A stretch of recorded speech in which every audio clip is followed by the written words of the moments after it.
is going to be on this list. With 73 million views, we have a sweet steaks. Snack around the world. Seasoning the steak after it's pan. I think he's overcrowding the pan here, and he hasn't even seared the top half of the steak. Like, why are there onions in the pan? And also, adding the Worcestershire while the steak's in there is adding moisture, which is further affecting the crust. I've seen better. Okay, this sauce looks incredible. Adding some wasabi along with the pan juices, that's unique. I'm sorry, Gordon, but the crust on that steak really needs some work. I mean, you said it yourself. It's got no color, no flavor. I mean, I'm sure the sandwich tastes good, but there are several elements that I think need improvement. Let's give it a shot. And the first step, which is most important, that should be perfect.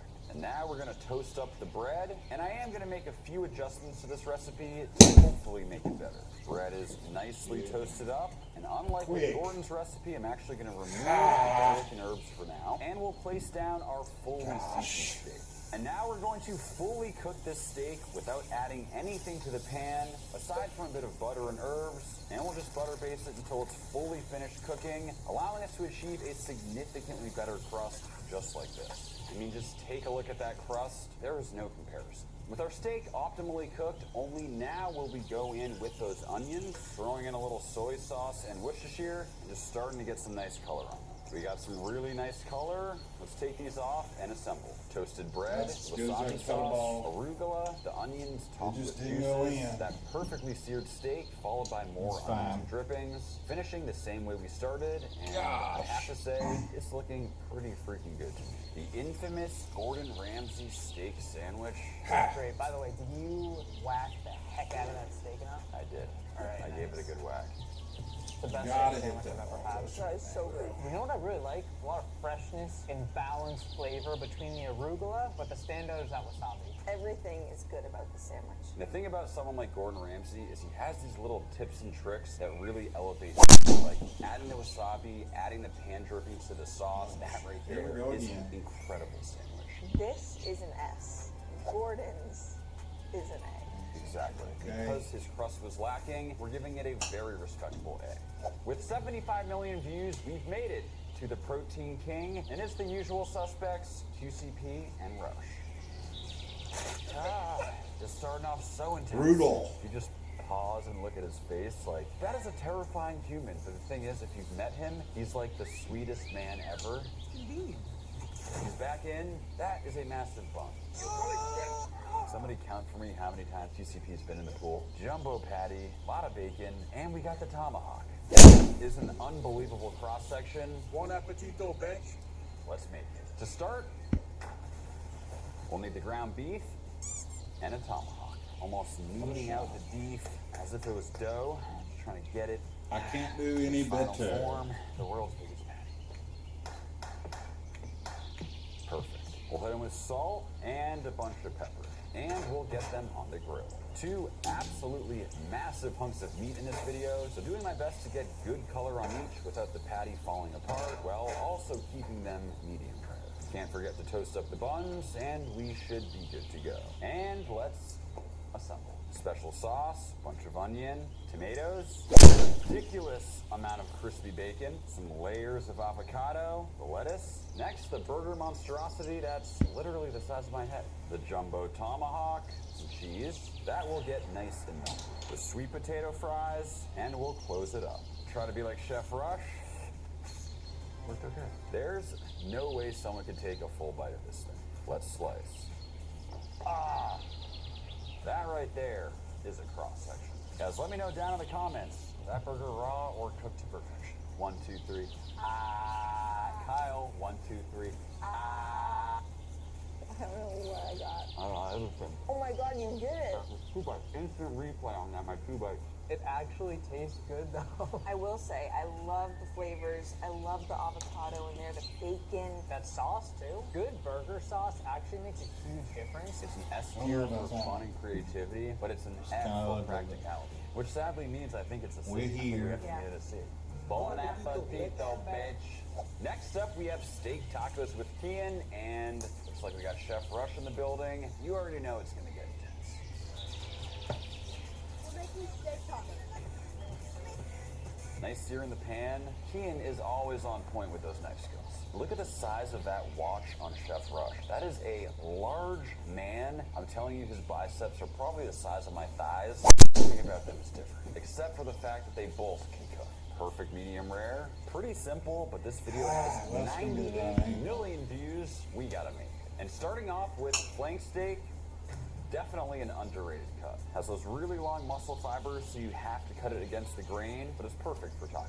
They went super fast on the seasoning, but this is what I think they used. It looked like some combination of salt, cumin, onion, garlic, maybe chili powder and black pepper. But Kian and Chef Rush, if you're watching, please let me know exactly what it was down in the comments. Let's get it on the grill. Flipping frequently to get some nice color on it. I'd say so far so good. Let's slice. A nice medium rare, sliced against the grain. Flank steak is super tender and I think underrated. Let's assemble. Beef, avocado, salsa, and blonde. It's simple, but looks and smells amazing. Oh well. This might be a hot take, but I actually prefer the tortilla unfried, but it is a phenomenal taco. The toasted flavor is nice. However, it does get a little bit too greasy. Honestly, I think the salsa is what puts this one over the top for me. It is so good. I agree with those points, and I do think it is quite delicious. It's a very well executed taco, but it's missing something to put it over the top. I think B is a good score for a basic, delicious taco. And we have made it to our very first video over 100 million views. It's Bayashi with his rare steak with cheese. Let's see what we got. Finally a decent. We're already starting off in the wrong direction. Is that Gotta American hurry this. Kraft Finish cheese this on on. I got filet you. mignon? What does the world come to? This one is an. It is. Wow. We actually have Bayashi speaking in a video. That is few and far between. His name is Dims, the meat guy. He handles Asia, I handle America. We've talked a few times, but let me know if you think we should collab down in the comments. So it's pretty clear to me that he did not age it for a full 40 days. That's like 24 hours maximum. Nice crust. To be honest, it looks a little bit raw, but I'll take it. Questionable sandwich to say the least.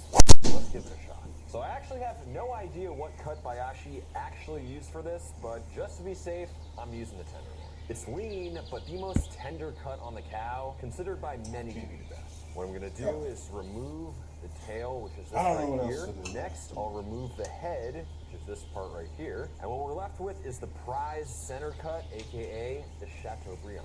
This right here is generally the most expensive part on the cow, and for some reason today we're covering it in American cheese. Bayashi, I'm trusting you on this one. Okay, so don't tell Bayashi, but I am actually going out of order with this. I'm gonna season it before I add the cheese, but it's all part of my plan. We're gonna lay down the cheese slices in almost a checkerboard pattern. I'll lay on the tenderloin, and I'll very carefully roll it up. Kind of crimping off the edges there. That would be perfect. And into the fridge to age.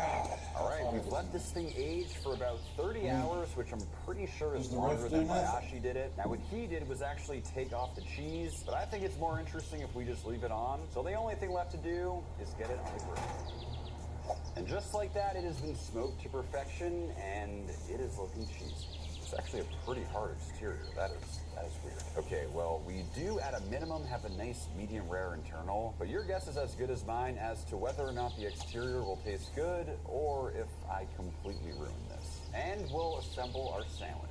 Just slapping on some thin slices of our beef cheese combo for what easily is the most bizarre steak and cheese sandwich I've ever made. This is amazing. Why do I like this? I was so ready to hate on this dish. It's really good. Right? This is like the perfect grilled cheese with steak. Nothing about this sounds right, but if this is wrong, I don't want to be right. I can't believe I'm saying it, but I think it's worth covering meat in cheese and smoking. But what I will say is that that is not exactly what Bayashi did. He actually removed the cheese. This deserves an S or an A, but his specific dish doesn't have that cheesy element. As much as I love this sandwich, I think it needs to be a B. I agree. If this didn't have smoke flavor, I think it would be a lot worse. Still, solid. We'll give it a B for Bayashi.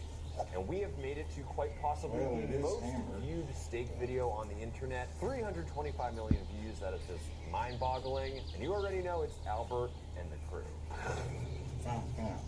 Guys, we can fix this. Okay, Chef Rush has brought out the meat. Looks like we have some tenderloin.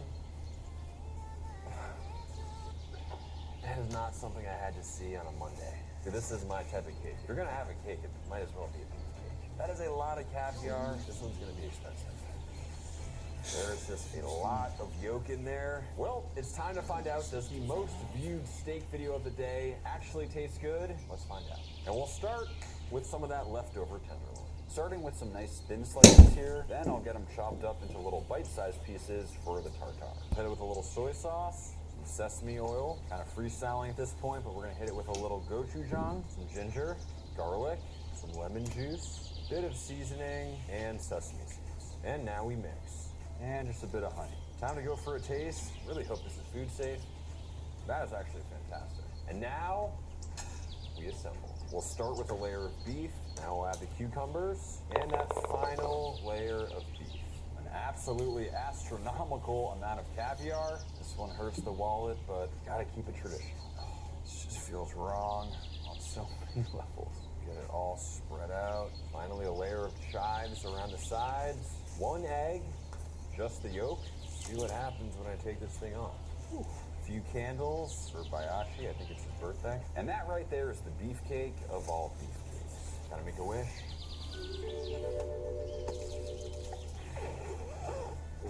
Gotta go for a little slice. Oh. Happy birthday to Bayashi. Happy birthday, Bayashi. Happy birthday, Bayashi. Okay, that is. It's very good. And it's seasoned so well. And then you get that little saltiness from the caviar too, and the chives just kind of punch you back into the regular universe. I was fully prepared for this dish to be the most stunt of all stunt food, but it actually works and it tastes amazing. I'm so torn because I think it could be an S. I love this. I could totally go for S. Is it as good as Babish's sandwich? It might be. I'm gonna make the call. Based on what those 3 guys did to that cucumber, we are not allowing this dish into the S tier. It is gonna be still a very respectable A for Albert. And what that means is Binging with Babish has taken the crown on this one. Thank you all so much for watching. Be sure to check out maxsherby.com if you're interested in supporting the channel. We'll see you next time. Shock. So 155, yeah. Let's just do that. Today we're tasting food that's reached the pinnacle of world ranking. Beyond MasterChef, more exclusive than Michelin stars, I'm talking about YouTube's S tier. From timeless classics to legendary culinary creations, we've compiled the greatest dishes ever made on this platform in a winner-takes-all battle to find out who comes out on top. Let's get started. And starting out with a Max the Meat Guy video, we actually posted this a couple months ago, rating every Outdoor Boys meal. The Outdoor Boys are absolutely legendary. Here we're making their iconic bread and honey butter. Bread flour, sugar, salt, yeast, and water. Very simple bread recipe. Got that fire lit. It was an excruciatingly hot day. Literally just throwing that flatbread directly on the coals. Gosh, just bringing me back that char flavor. I actually still can't believe that worked. Warm honey and melted butter, that combination is just perfection. Right over that warm bread. That right there was not just S tier, but straight up one of the best bites I've ever had in my entire life. Let's make it again, but this time we're going crazy with it. It's time we take this recipe to the next level in more ways than one. Bread flour in, we'll carve out a little hole. From here, we literally just eyeball everything, including the amount of yeast we use, salt, and sugar. Throw on some warm water and just kind of mix it in, and we'll just let it sit to absorb. As you can see, we got some bubbles forming, so we'll slowly start to add more water, mixing that in as our dough is formed. Once again, just like Luke says, we're completely going by feel here. Zero measuring whatsoever when it comes to literally any of these ingredients. It is extremely sticky at this point. All should be part of the plan. Oh yeah, oh that is just, get your sloppy joes, just slop them down.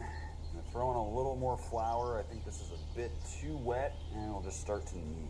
Finally starting to tighten up. We'll throw this into a bowl to rise and get started on the next step. Next up, we're going to be making the iconic honey butter, but believe it or not, we're starting by at least attempting to make our own butter. Now, I've never done this before. I have no idea if it's going to work. Apparently, all you need to do is start with a mason jar. We got some heavy cream that I'm going to pour halfway. We'll seal it up, and now we shake.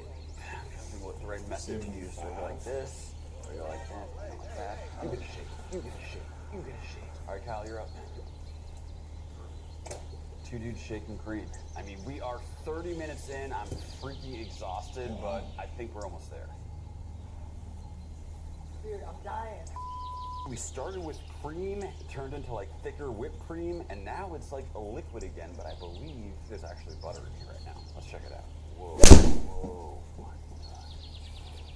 So apparently this liquid here is buttermilk, and of course this here is the actual butter, which I'm shocked to say actually looks and feels like butter. Now they say to quickly rinse it, removing any extra buttermilk. That right there is very legit looking butter. I just need to try this, throw it on fresh bread, a little bit of flaky salt on top. Let's give it a taste. I mean, it tastes like a real deal. Went all out with the butter, so going all out with the honey with this fresh honey. Extracting as much of the actual honey as I can out of the wax. Now we'll take a nice dollop of our homemade butter, we'll add it to the honey we harvested, we'll throw in a little salt, and we'll give it a shake. Shake it like a polo. Looks like absolute perfection. There's only one thing that I think could make this better. That would, of course, be the addition of candied bacon, and we're using Max Jerky. Now, I'll just slice it up into perfect pieces of candied bacon that will add to that luscious honey butter. That should be perfect. And we'll get that all incorporated into the honey butter. I already know that this is going to be insane. With the butter done, so bad. Bread. As you can see, it's gotten significantly bigger, which should be perfect. Honestly, I don't know much about bread, but I feel like this nice bubbly stretch is a good sign. I'll pull off a honey, form it into a nice flat bread, and just like the outdoor boys, let's get it on the coals. Yes, believe it or not, you can bake bread directly on and inside of campfire coals. The coals kind of fall off once it's done, and it looks like this. I have to say, it looks fantastic. Beautiful char to it. There's only one thing left to do. Drizzling on that candied bacon honey butter, and that just looks crazy. This is the first of many S-tier meals today. Literally the best food on YouTube. That's Going so head to head. frustrating. Let's start with number one. Oh my god. I think we actually made it better. It's thicker this time. It's like doughier in a good But way. it's still light. You get the extra smokiness really and good, saltiness from the bacon. Little pops of fun. Is there a way to go higher than an S? I don't know, but it's definitely getting an S again. I think today what we're going to do is, yes, these are all in the S tier. So for today's purposes, like technically there could be an F, even though as a whole they're already in the S tier. It's like the upper echelon of S tiers. But all that said, I mean, I think we have to agree that that's S of the S tiers. Needless to say, we are starting off very hard. Let's move on. Next up, we got Guga cooking 100 years of steak. We got the Loco Moco. That is quite the name. That is a thick mound. Are you of kidding ground me beef. with that bread, bro? Stirring it Keep up on as the if it's a steak, not the burger, I guess. They threw me some beef, It's testing me. sauce, Worcestershire sauce. That looks like a super flavorful Not sauce. that That stuff. burger steak almost looks like a filet mignon. Kind of crazy. That looks ridiculously good. Now this is Loco Moco. Okay, I think we've seen enough. I need to try that. Time to get loco, and it all starts with this big ol' hunk of ground beef. And what Guga does is basically form it into what looks like a filet mignon. Even though it's ground beef, it still kind of resembles a steak. To be honest, it kind of just looks like a giant meatball. Now we'll season it with salt and black pepper. And we'll throw it into a medium-low pan. This is a ridiculously thick piece of meat, so we don't want the heat too high. While that cooks, let's get started on the sauce. We'll need beef broth, soy sauce, Worcestershire, some ketchup, some sesame oil, and some cornstarch. Whisking that all together. Sugar, and let's check on that burger. Great looking crust, and it should be done. Now in the same pan, we'll throw in some green onions and let them cook for a couple minutes. Now we go in with the sauce, and we'll let that reduce. That should be perfect. To assemble, we'll start with the rice, on with the beef, some of that luscious sauce, the fried egg, chili flakes, and the green onion. Honestly, this looks way better than I was expecting. Even though it's cooked to well done, that looks juicy. Loco Moco. Looks like a steak. That is just so good. I mean, it's all about the sauce, for sure. Like, without the sauce, this dish is not even sniffing the S tier. The sauce and the runny egg, it really adds a nice pow. Like it's at least an egg. Really? Yeah, me too. I'm like at an A. I love this. This is of the best food you've ever had in your entire life. I honestly will go make this for dinner one day. But either way, it sounds like it's A-B-A. I've been overridden today, which means we have our first A of the day.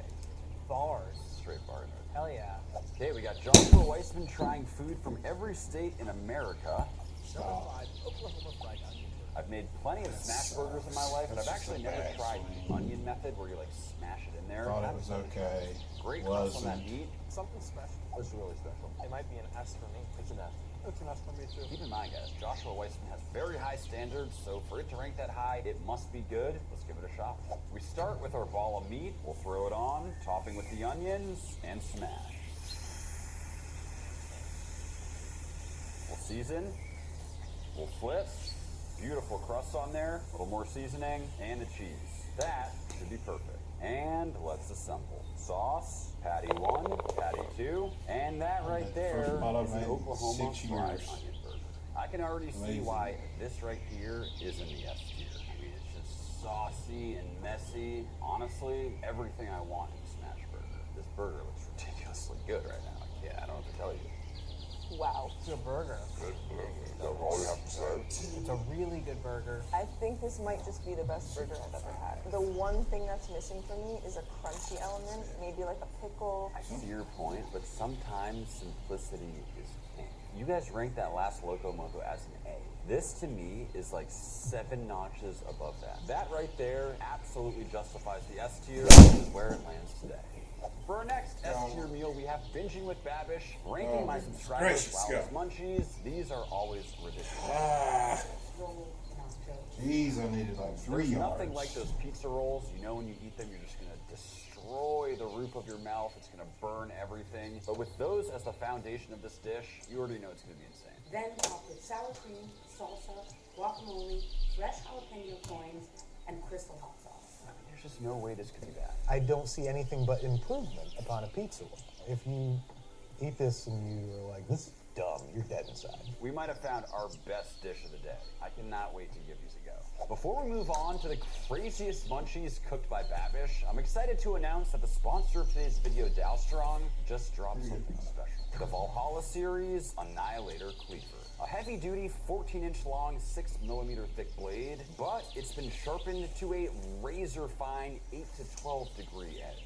This bad boy's in scalpel territory. Sophia, get the close-up camera. You're gonna need it for this. Yes, it can handle delicate slicing, but at the end of the day, this is why I really love it.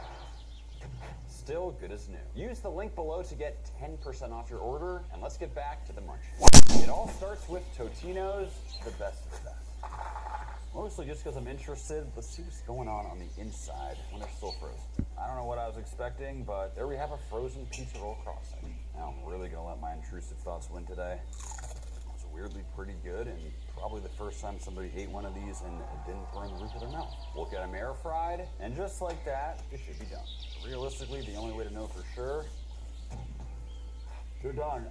On with the Monterey Jack, and we'll broil. I mean, these already look good.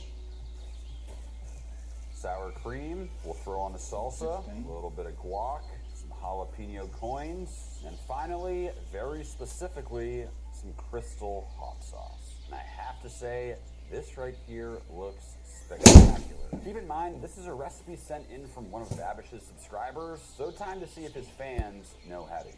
Rule number 1, you gotta Too burn the much. hell out of your mouth.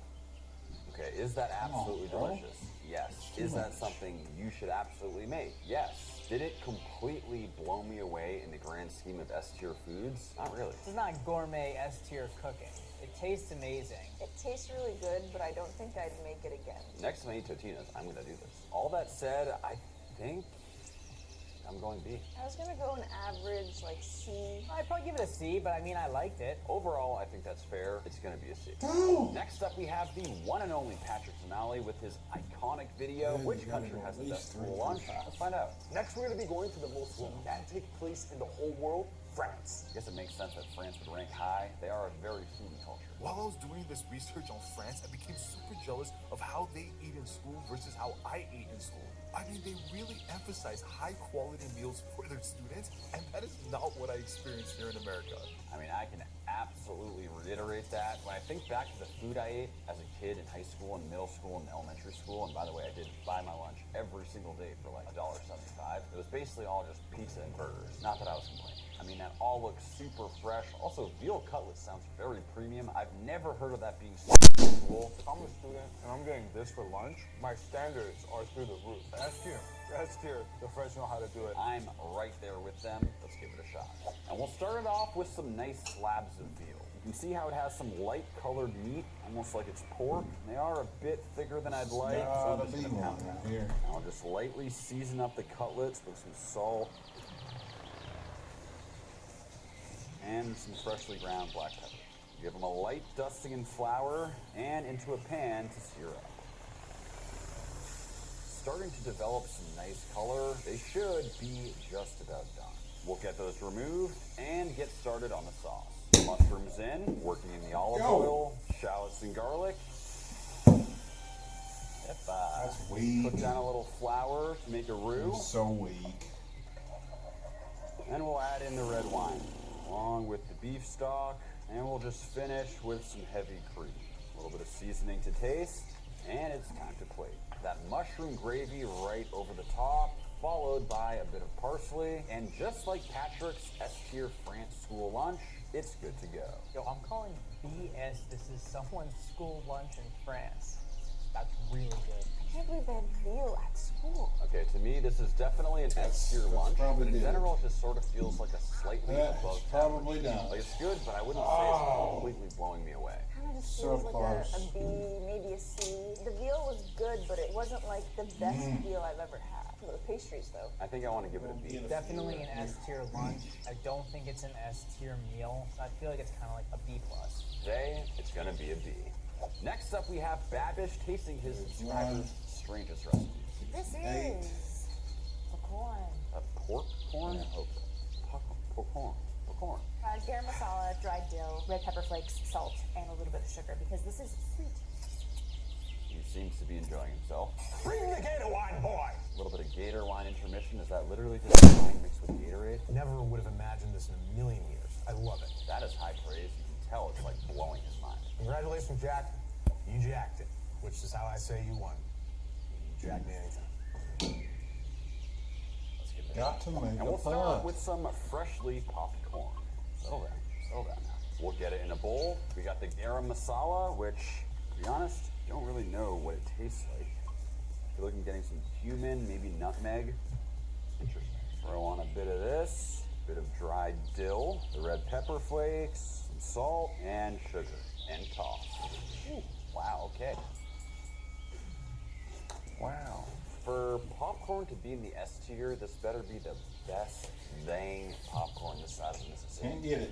Super unique. It's not too salty, but what really jumps out is the garam masala. But it has a nice little kick too. And I'm not usually a popcorn fan. That is good. How do we rank this though? This popcorn. Like realistically, this is probably the best popcorn I've ever had. It feels disrespectful going lower than it. I like it. I'd probably give it like, yeah, B, C. It's a really solid snack. I'd give it like an A or a B. It's so addicting, and if you make this, go heavy on all the spices. Because like when you get the really seasoned pieces, it's just out of control. But what it all means is today, it's gonna be a B. Next up, we once again have Joshua Weissman tasting food from every state. This time, it's breakfast. They call this one grilled steak. That is quite the name. Honestly, this sounds like something you would have in your diaper in kindergarten. On a food video, you really had to go there. Sliced sticky bun loaf, fried in butter until crispy golden brown. Doesn't look healthy, but it does look good. Brioche bread and a cinnamon roll, and they made love. And then it became almost like this custardy French toast, crispy caramelized thing. S tier. It's an S tier. S's across the board, and later on in the video, he said that was the best breakfast he's ever had. So of course we gotta try it. To get started on the grilled steak, we're actually gonna attempt to use our old Outdoor Boys dough. I will say this is not a sweet dough, so we'll see if it works. We'll do a light dusting of flour and roll it out. Honestly, I'm just kind of freestyling this recipe, but hitting it with a bunch of brown sugar. Throw on a little bit of cinnamon. Yes, we gotta do it. Finish it off with a little bit of that candied bacon honey butter right over the top. And now we'll just gently and tightly roll it up.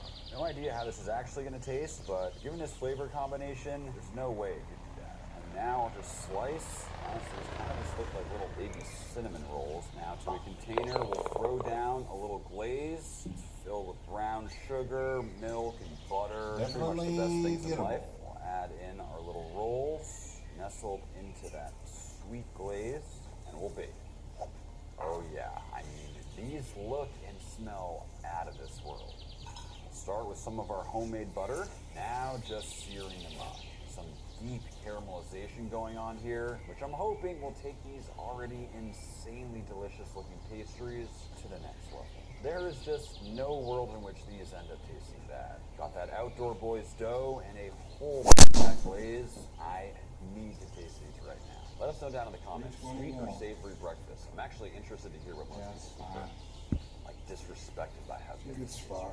I don't like on a cinnamon bun when the outside is like kind of hard and not gooey and the inside is. This almost makes everything nice and gooey. I like it, but I think the one thing it's missing is some sort of frosting on top to tie it all together. Kind of more similar to a cinnamon bun. I think a cinnamon bun is better than this. I don't think it's S, but I do think it's A. I think for me it's a solid B. For an S tier dish, I'd probably give this a B+. I feel like it could be higher, but today it's another B. Next up, we have my good friend Guga cooking 100 years of chicken. And we're at the 19th. I'm talking about chicken parm.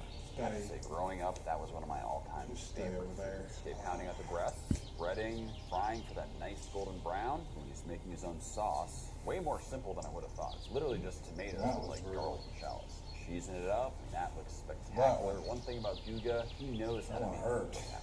This has to be hands down my favorite dish of the day so far. I cannot wait to see what else we got in store. Very high praise from Guga and the boys. Let's try it out.